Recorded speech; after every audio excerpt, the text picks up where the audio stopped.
Choosing the right tools to learn Chinese characters is a critical factor into how they will turn out.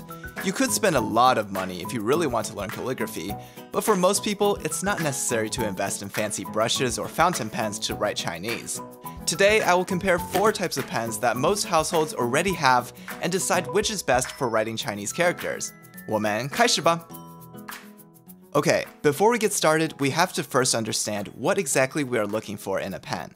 You see, writing Chinese is a bit different than English, because if you want your characters to look nice, you need to be able to write dynamic strokes. What I mean is that the thickness of the strokes is not uniform. Some strokes start thin and become thicker, while other strokes start thicker and taper out. If your writing utensil can't achieve this, then your writing will tend to look mechanical. So with that in mind, let's go over each type of writing utensil. The first type is the standard ballpoint pen.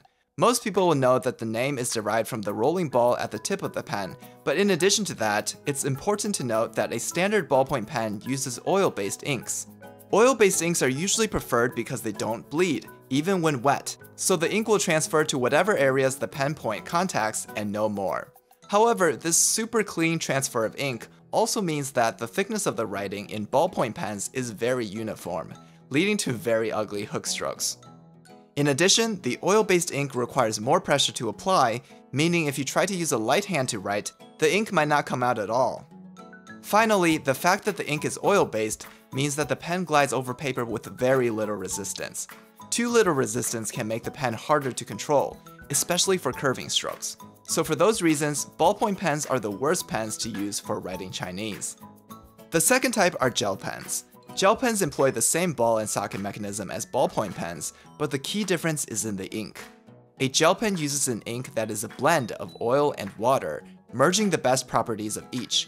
They are cleaner, faster drying, and don't bleed as much as water-based inks, but have better ink flow than oil-based inks. Gel inks are also much stickier than oil-based inks, which is actually a good thing, because that means the pen isn't too slippery and feels much more stable. For these reasons, gel pens are able to write more dynamic strokes than ballpoint pens and are more suitable for Chinese, especially for beginners. The ink color also tends to be more colorful and bolder, which I personally appreciate. You've seen me use the Pilot G2 pens on this channel before, but I tried out the Sharpie S-Gel recently and was pleasantly surprised. I thought they were only good for permanent markers, but Sharpie did a good job with this gel pen. The third type are rollerball pens, which again uses a ballpoint mechanism. But the rollerball pens use a water-based ink, which means that they have the best ink flow and even a light touch will transfer ink onto the paper. In addition, a water-based ink also means it will bleed the most.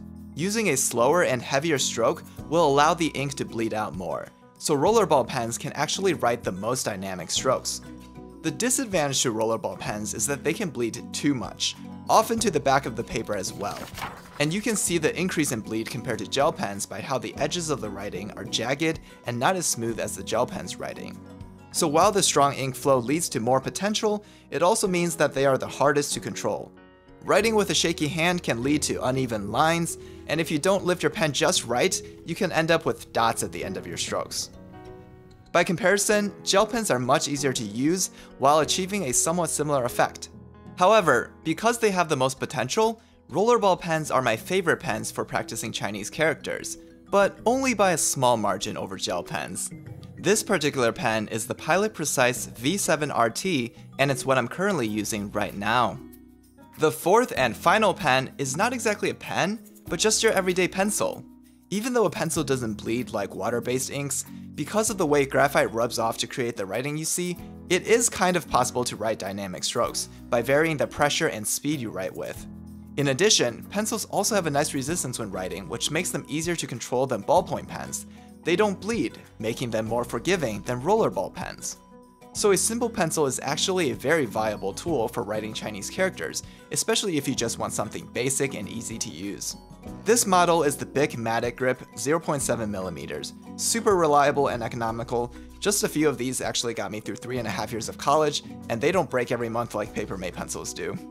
The final consideration when choosing a writing tool is the width of the tip. Most pens and pencils come in various sizes like 0.3mm, 0.5mm, 0.7mm, and 1mm tips, and the size you choose simply depends on the size of your writing.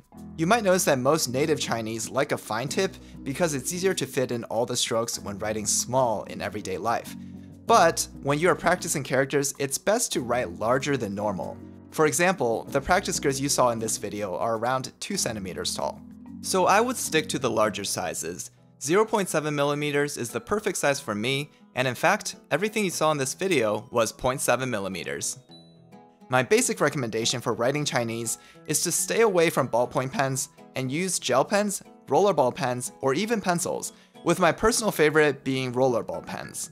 But if you find rollerball pens too difficult to control, then I would go with gel pens, which are easier to get a good result with. I'll link all the pens in the description below, and I'm also working on a pen buying guide video, so you'll know which brands are good quality and which brands to stay away from. Take care for now, and I hope to see you in the next video. 我们下次再见了，拜拜。